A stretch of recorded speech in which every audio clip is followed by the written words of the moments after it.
السلام علیکم ملګرو. عمران خان د زرداری لاس نیول او ځل بیا انکار کړی او عمران خان په جیل کې کم احکامات تیار کړی دی او عمران خان د اقتدار کم مرسترب کړی دی او عمران خان د زرداری د لاس نیول او ځل بیا انکار کړی دی او خپل وکیلان د عمران خان ډیر اهم هدایت هم جاری کړی دي. زما کوم منډر ته عمران خان ویلي دا د ماته او پشي او نه پس به سیاسي عامل زه خبرې کوم او مریم نواز په پنجاب اسمبلی کې اجلاس کړی دی او په دې اجلاس کې مریم نواز کوم غلطي کړې ده. هم دا ویډیو تاسو مکمل وګورئ. مخکې ملګرو سره هم لازمي شریکه کړئ.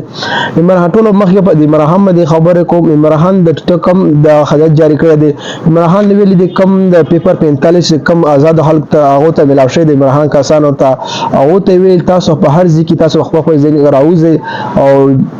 اپری باکې نه ما تاسو کم حق ملاو شوی نه او تاسو اپری مکه نه. عمران خان دا ویلي دی جیل نه او د عمران خان سره د پیپل پارټي والا هم هغه ویل موږ تاسو سره اتحاد کوو په شرط باندې او هغه ته ویلي موږ به تاسو سره اتحاد کوو ته به 2.5 کاله به تکې نه او 2.5 کاله به زه وزیر اعظم نه او دا خبره کړې ده. نو عمران خان ته دې ته انکار کړی زه تاسو اتحاد نشم کولای په دغه سي درغه باندې ځکه تاسو زه وزیر اعظم کوم 2.5 کاله ته 2.5 کاله ځکه نو دې باندې عمران خان ته انکار کړی دی او بل مریم نواز په پنجاب اسمبلی کم اجلاس کړی دی او دې کې عمران خان د آزادو کسانو کم پیپر 45 ملا شوی د آزاد پاشي دي هغه پکې د کې شامل او بیگ دننه کم چغي وي د عمران خان ناره چغي وي عمران خان غړې چور په دې دغه ناره وي او بیگ د کې عمران خان کسانو هغه به دغه چغي والی دي چور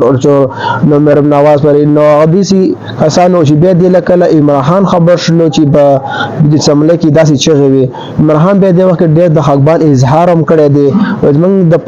د سمله کې موږ د ملک خکولو کوشش وکړو د پاکستان او د جمع سمله کې داسې چغي. عمران خان به د ډېر حقبان اظهار کړی دی او داسې نو پکا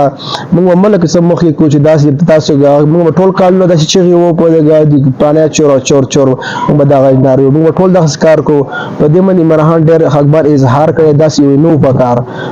بدی من بیا عمران خان ډیزرټ خپو نو عمران خان ویل د باندې اجلاس وشو او په دې کې دغه سه حالات نو موږ ملک څخه شي او بل په عمران خان د زردادي لاس لا یو ځلی به هغه انکار کړی دی لاس میراو نو به تاسو نو دا خبره او د عمران خان د خپل وکیلانو ډېر اهم هدایت هم جاری کړی دی او تاسو خپل کوشش جاری ساتئ او تاسو په لاره کې شاده او شي نو حالات خپل ځای دار حالات بخشي او عمران خان د جیل څخه پیغام جاری کړی او دا ویډیو مل تاسو سره هم شریک کوم نو د ویډیو کتلو ډیر مهرباني که د ویډیو په یوټیوب باندې ګورئ یوټیوب چینل سبسکرایب کړئ فیسبوک باندې ګورئ فیسبوک پیج سره فالو کړئ تاسو ډیر مهرباني والسلام.